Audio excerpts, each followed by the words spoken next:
Welcome back. Thank you so very much. I hope you're all enjoying the bridge session. This is really an incredible night, and that was an incredible set of music.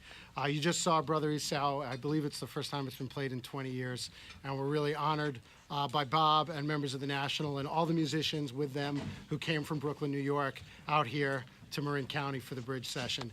We're going to spend about 20 minutes now talking about what's going on outside these walls, talking about what's happening in the world, and trying to come to some common understandings, explore our differences, which is always fun, and explore some of the places where maybe we have a lot in common.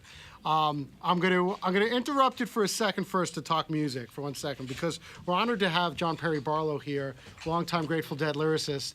And I understand that John's been busy for the last couple days working on that song. Could you just kind of tell us a little bit about what happened? It wasn't anything like as industrious as that. Bobby called me up in New York and said, you know, I'm thinking about breaking this out, and there are a couple of things I want to mess with, which is, you know, he's always been good at messing with stuff. But usually he doesn't do it, you know, after a 20-year lag. So we talked through it, and actually it didn't take us long. There were very few changes, and so it wasn't hard work, really. I mean, I just wanted to see it get out there again, and part of what Bobby wanted to do, and I respect this, is that it was very temporal. It was about Vietnam. And the Bible, but it was about those who went to Vietnam and those who stayed. And unfortunately, we still have this going on, unabated. So he wanted to make it a little more timeless, and I agreed. Well, it's a great segue into our conversation. I do want to say before we get started that if you're enjoying the webcast out there, please support HeadCount. You can order merchandise from this event, a T-shirt or a poster, or you can make a donation. Our website is headcount.org. The merchandise is at tristudios.com.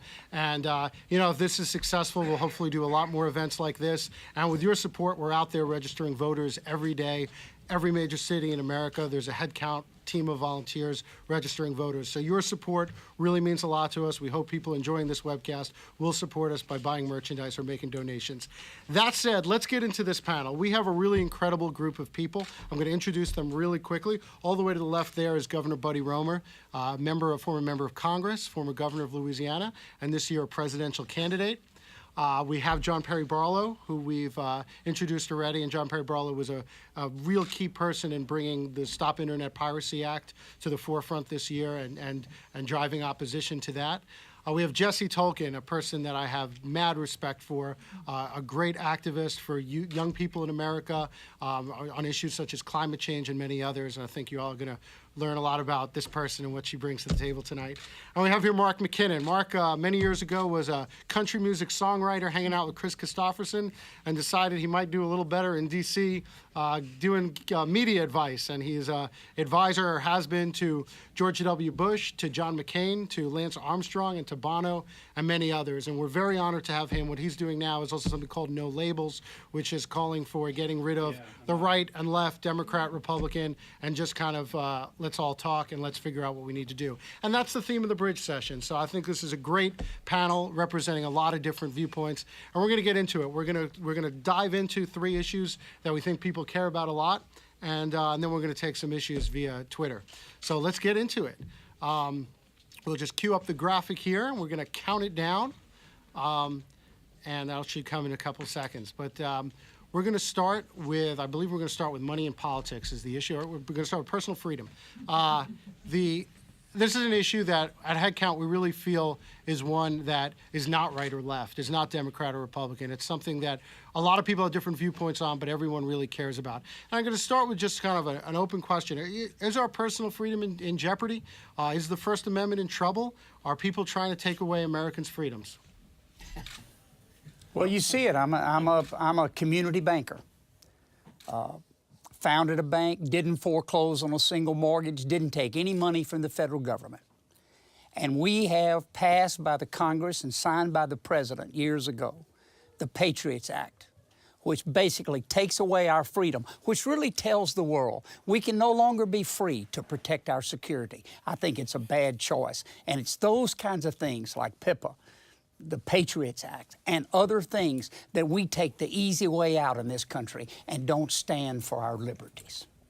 I would add that on personal freedom, we're being swamped by special interest money. The Supreme Court decision of a year ago, Citizens United, has created what we call the super PACs. And the super PACs are spending undisclosed money in unlimited amounts and are swamping the system with money from millionaires and billionaires. And they're spending more money than the actual candidates that are running for elections. So when you ask about your personal freedom, well, our freedom is being overtaken by special interests who the Supreme Court has said don't have enough money, don't have enough control or authority, and now have unlimited control and authority, and it's corrupting our system in ways that are unimaginable, really. I mean, they're terrifying times, right? HeadCount is in the business of engaging everyday people in their democracy, in elections. And the way it should work is that you register to vote, you turn out on election day, and then your elected officials work for you. We get to show up in DC or call them on the issues we care about. And now the day they take office, these politicians are bought and paid for by corporations, right? So the promise of what we're trying to offer the American people is really at risk as a result of Citizens United. And when you look at the United States Congress today, they're owned by the oil industry and the gas industry, and we wonder why we can't make, efforts on climate change. And so I think these are really terrifying times, and I think that, personally, I think that makes it all the more important for the people to stand up and try to take their system back. I'm currently working on an effort to fund WikiLeaks, in spite of the fact that private institutions, which had a perfect right to do this legally, created a financial embargo for WikiLeaks. And I was having a conversation with one of the people that I'm coming together to do this with, Daniel Ellsberg, the other day. And he said, it's good for us to bear in mind that if we support WikiLeaks, we can be regarded as supporting terrorism. And if we are supporting terrorism, we can be regarded as terrorists. And it has been declared by the President of the United States, the Secretary of Defense, the head of the CIA, that the United States reserves and has the right now to summarily execute any terrorist, anywhere. And I said, well, that's extreme. And he said, but it's real, and it is real. So, I mean, even though I think freedom of expression is stronger in some respects thanks to the internet than it's ever been, the ability of those who might want to stop you from speaking freely has never been stronger or more savage in its capacities. Well, and it's gotten. Let me stand on that point and say, we don't run the country anymore. Big checks do. I mean, members of Congress spend their time raising money from special interests. That's what they do. In fact, they get selected by their party because he or she can raise a lot of money. I've seen it 100 times in the written descriptions. I mean, I don't take PAC money, but they live on PAC money. I don't have a super PAC, but they are slave to the super PACs. Look, this is not a party issue. Republicans are not going to change America. Democrats are not going to change America. We are. These two parties are joined at the billfold. I was in Washington 3 days ago. I talked to a lobbyist. He said his company spends $1.5 million a year in football and baseball tickets to give to members of Congress so he could get their darn vote. What is wrong with that picture? And it's worse than that. It's not just so he can get their vote. It's so that he can go to the game with them and spend the entire time indoctrinating them. Yes. That's where it really goes down. Well, let me put a picture together. The biggest corporate giver in America 4 years ago in Obama versus McCain was a little company called GE. Guess who paid no taxes last year? Good investment, GE. They fired 25,000 Americans, sent the jobs overseas, made $15 billion, and didn't pay 1 penny in federal income tax. And just to give you an idea of the manifestation of how the money works now, what's happening in key Senate races, let's take Colorado, for example, in the last cycle, the candidates raised a certain amount of money, but the super PAC and special interest money raised 5, 6, 7, 8 times as much money as the candidates. So the race was not actually between the candidates, it was between the Chamber of Commerce and the unions. So it's become all about special interest rather than the actual candidates themselves. And we are going to go to this topic of money in politics, which just really seems to be at the root of almost everything. There's almost every issue gets back to this one thing.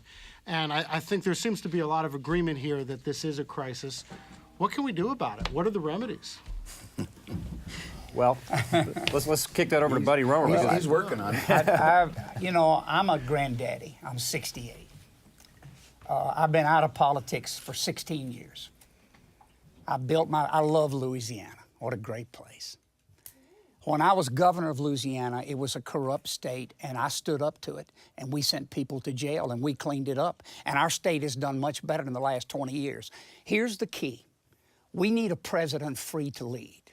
And we need a woman or a man to run for president who is free to do the right thing, to listen, to build a team, to build a nation, not a party.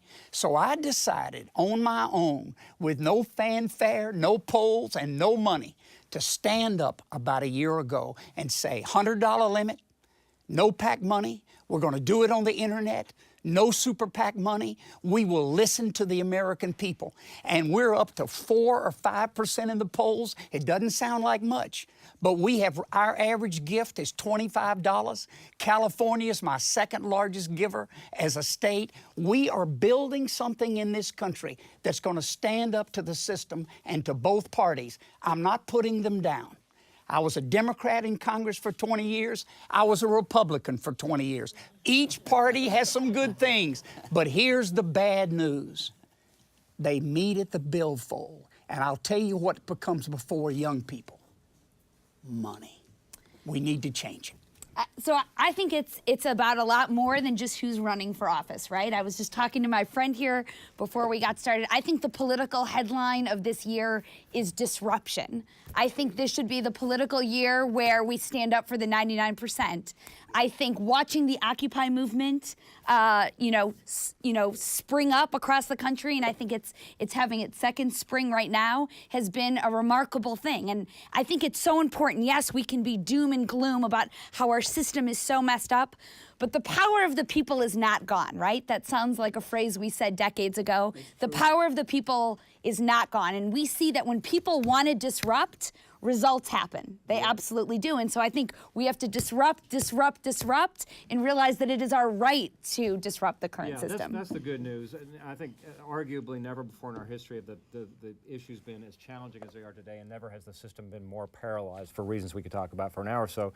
But to your point, there are great manifestations of people power emerging and flourishing everywhere. And let me just give you a couple of examples. You mentioned, Andy, the organization that we started about a year ago called No Labels, which is a way to try and bring more civil dialogue, to try and make Congress work again. We put out a 12-step action plan, a 12-step reform plan for Congress, and a number of other things, but already it's attracted 500,000 people, grassroots activists all over the country. There's another enterprise that's happening called Americans Elect. And to Buddy, I want to plug Buddy here for a moment, because he is an announced candidate now for Americans Elect. There's going to be 3 parties on the ticket this November. There's going to be the Democratic Party, there's going to be the Republican Party, and there's going to be something called Americans Elect on all 50 ballots. And Buddy Romer may be on that ticket. It's going to be a unity ticket, a Democrat and Republican, a Republican and Democrat, or an independent. And they're going to be on all 50 state ballots. So this is going to be a disruptive influence, and it's going to have a big impact.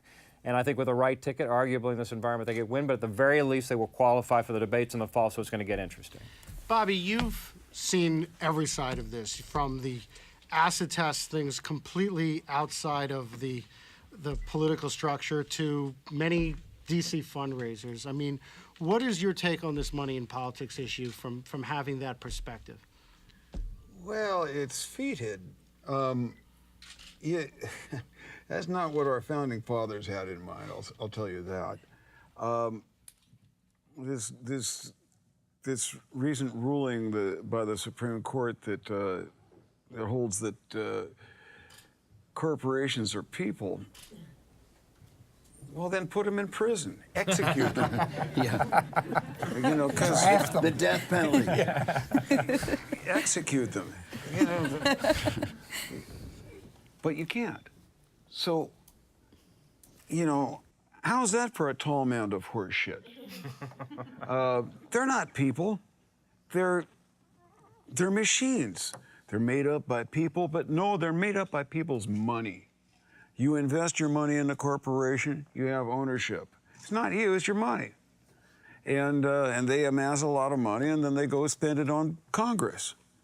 And I just have a hunch that that's really not what our founding fathers had in mind when they were drawing up the Constitution.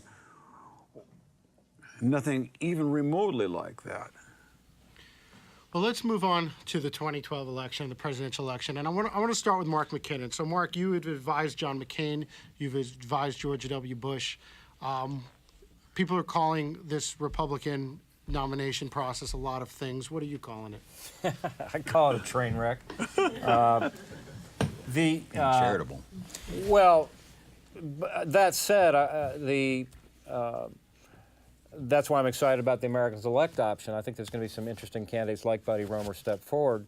But my view is that the way the system has been corrupted by the influence of money and the issues that we've been talking about, it doesn't really matter who the Republicans nominate or elect. It doesn't really matter who the Democrats, because they're so hostage to the system that's been created and by the money in politics that it's going to take some sort of disruptive influence to break it open. So I'm not particularly excited about what I see on the Republican side of the aisle, and that's why I like to see some alternative opportunities. You know, here's a mystery to me. Why is it that in reportedly or supposedly the greatest democracy in the world, why do we only have two choices? You know, we're the only democracy that only has two choices. Why? And it's always a sort of a lesser of two evil options. So I'm excited. Because it's a game of control. Yeah. You know why the caucuses are behind closed doors? They don't want the public to know what happens. I'm the only guy running for president who's been elected to Congress and governor. I know this system, folks, and it's run by money. And the money doesn't come from the people. It doesn't come from working people or small business people or cotton farmers or wheat farmers or ranchers in Wyoming. It comes from special interests who want one damn thing: to make more money. You know, I want to support your point about how disruptive we need to be at this point. I mean, we have to be extremely disruptive to take the large percentage of the American people that are pretending to be asleep and get them to wake up. But, you know, in the spirit of this occasion, we have to think about what's the most disruptive thing we can do, and that is to vote. Even though it may mean holding your nose. Fortunately, thanks to people like Buddy, it may not. But you have to go out and vote. You have to actually believe that that is still a meaningful process. Well, I echo that 100%. I've spent most of my life trying to engage the millennial generation in voting and in politics, and I still believe that our system can be salvaged. We can live up to the promise of our democracy if we encourage people to vote. And that's, I think, why it's so terrifying in the election of 2012 that we see unprecedented attempts to limit the ability to vote. There's actually a war on voting across the country right now, directly targeted, in my opinion, in suppressing the youth vote, the African American vote, and the Latino vote. And I know we're about bridging the political gaps in this conversation, but I just have to be very clear that I think there is a huge difference between the two parties in this election. We have a Republican set of primary candidates that have launched a war on women. We are fighting a debate in the Republican primary about things that we fought about 40 years ago when it talked about women's rights. We have a Republican primary denying science around climate change. So I think we should have more than two choices. I agree that the Democrats have done their fair share of bad stuff over the course of the past few years. But I think it's important for the people watching tonight to know that there are some pretty significant differences out there in those that are pursuing the Oval Office in 2012. But there's one point where there's no difference. You know what phone calls they answer? From the guys who send them big checks. They don't answer your phone call. Try it sometime. Call this White House and ask them. So, folks, here's your chance. What this evening is about is to get you all off your butts and registered to vote. Study up. See what the candidates have to say. Regardless of what you hear about us saying about them, you study up and see where it hits you. And vote your conscience, vote your heart. And get your friends to do that. It's the only way that we're going to find people who will have the kind of support, the kind of mandate, if you will, that's going to get them to kick money out of Washington, out of politics. It's the you only way. You can also put money, the right kind of money, in Washington too. I mean, I thought that we'd had a sea change when Obama was elected, I did too. largely on the strength of small donations, and I think that can be done again. It probably won't be done by him because he hasn't governed that way. I'm not sure it can be done again after. We can do that some more, and I can't urge you strongly enough to donate to the candidates that you feel strongly about. And $25 makes a difference. It as does. you know. My average gift has been $25, almost $1 million, just from real people. It makes a difference. If you could have 1 million people stand with you, Bob, and you could raise that kind of money, you can win a primary in either party. If you had 3 million people stand with you, you could be President of the United States. 3 million people. There are that many young people in the Midwest. That's right. Young people, I've seen them change the world. I used to be young. I know that's hard to believe. But I remember growing up on a cotton farm in Louisiana and watching young people walk the streets so that black people, African American people, would have the right to vote and to fall in love with whoever they wanted to, and to start their own company and be treated like a human being. The government didn't do that.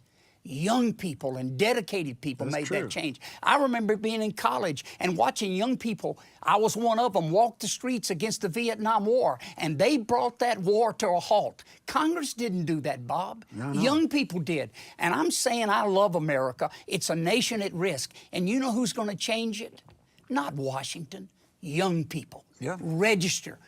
Register. You can change the world. That's what tonight's all about. Well, we're going to now go to some questions that have come in via Twitter and Facebook, probably from young people. And one that I think is very relevant is for you, Governor Romer. As a former governor of Louisiana, what are your feelings about the Keystone Pipeline? I'm a supporter of energy alternatives. I think we're a nation that is going to end up with natural gas drilled safely. Now, I'm an environmentalist. I got the Sierra Club Award as governor of Louisiana. That is really unusual. Probably I'll never win another race after that. But I think we have domestic energy that we can develop. But we need to have courage, and we need to have an energy plan. We don't have one now. We're addicted to foreign oil. I would drill for natural gas. I would use fracking. I know that's controversial, but I've studied it.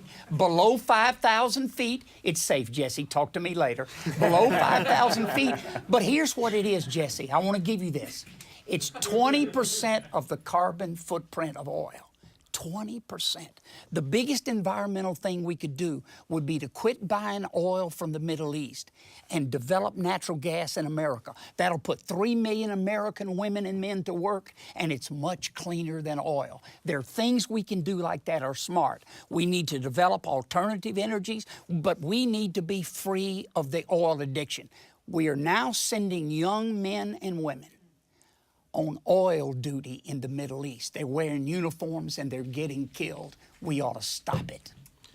I'm going to go to a question submitted by Alexandra May Hunter, and it's we'll get you in there, Jesse. Okay. All right. Well, I couldn't do that to Jesse. Quick thing on fracking here. Fracking is not safe. We don't need fracking. An energy policy is not an all of the above energy policy. I committed my first act of civil disobedience, getting arrested against the Keystone Pipeline. It will not make gas cheaper. We have the Saudi Arabia equivalent of solar in this country. We have the Saudi Arabia equivalent of wind in this country. Let's get off foreign oil, but let's not drill our way out of the energy crisis. 2 hours south of here in the Silicon Valley, we have all of the technology we need to have a clean and a truly clean energy revolution in this country, and we just don't need to compromise on this issue one bit. I agree, but we need to do it all, Jesse. We are slave to foreign oil. I support both your positions. Red state, blue state. All right, we have a question submitted by Facebook from Alexandra May Hunter. On women's issues, what does Bob and JPP, John Perry Barlow, have to say on supporting the ongoing issues that continue to occur with regards to women's rights and equality? Bob has 2 daughters, JPP has 3, and I have 2, and it's important that we continue to stand up for our ladies. Well, you just answered your question for yourself, but yeah, I got a couple of daughters. I want them to have all the choices and all the freedoms and opportunities that they possibly can have. That goes without saying. John? I used to be a Republican, but at this point in the Republican primary season, I'd have to say that any woman who votes Republican has a case of Stockholm syndrome. Mark, we want to keep this balanced, and I want to get your perspective. There have definitely been a lot of shots from the left on this panel. I mean, do you think that the rank and file Republicans in power is there a war on women? Well, here's my problem, and I think Buddy and I would agree on this, that part of what attracted us to the Republican Party was the notion, a philosophical notion of free markets and keeping government out of our lives where it's not necessary. It's been an extreme, it seems incredibly ironic that the Republican Party that's supposed to be staying out of your lives, is imposing itself in people's lives on this debate. And so it seems contrary to me to the Republican philosophy and principles, and so it's problematic on its face. If not hypocritical. That's the word I was looking for. It's out of the boardroom and into the bedroom is the problem. Yeah. Well, let me say it my Louisiana way. For a party that thinks government ought to be smaller and less intrusive and less invasive, they feel that way until it comes to a social issue that they want to push. And you can't have it both ways. You either trust the people or the government. And the greatest enemy of our liberty, this is a founding father who said it, is not some foreign country. It's the American government. That's why we need to be involved, register to vote, and have our opinions heard, Jesse. I'm with you on this. So study up. We have a question that's come in from Twitter from Jane Purcell. This is a question for you, Bob. On what policy issue have you changed your views the most over the years? Policy issue I've changed my views on most. It's a good question, but why don't we come back to that after I've had a chance to think about it? Give us some thought. All right. Yeah. Well, we'll do one more. I had from Farther Further. What insights can you share with us about your performance at the Bohemian Grove? Well, I'll tell you what. I don't talk much about the Bohemian Grove because, it's a place that people go to get away from the spotlight. A lot of relatively well-known guys are members of that club. Basically, it was founded 130 years ago or so. By artists and writers, for artists and writers. And still, in order to get in, you have to have something to offer in that regard. A lot of the members are successful entrepreneurs or businessmen of one sort or another, but they all have an artistic bent. The stuff you hear about it in the rumor mill is, while entertaining, I've never caught any virginal sacrifices.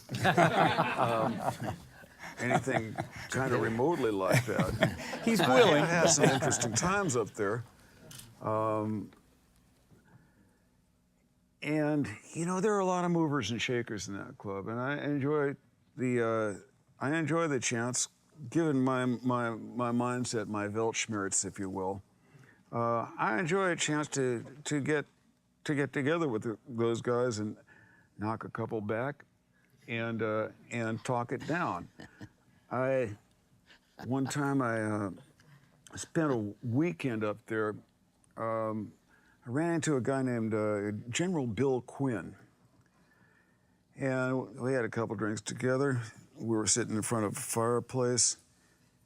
And we just started telling, we fell in together, and we started telling, war stories.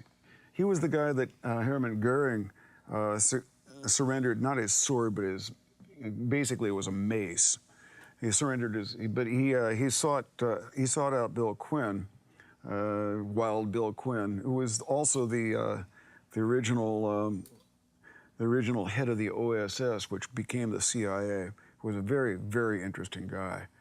And we just went back and forth. We had a crowd of people gathered around us at all times. And we'd about late afternoon, we'd wander onto the deck where the fireplace was, sit down, grab a couple of drinks, and just start going back and forth.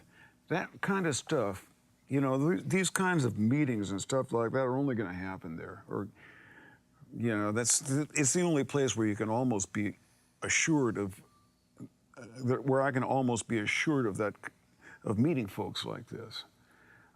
So it's a great opportunity for me. It's also a great club. There's a sort of an unwritten but hard and fast rule for membership: no jerks.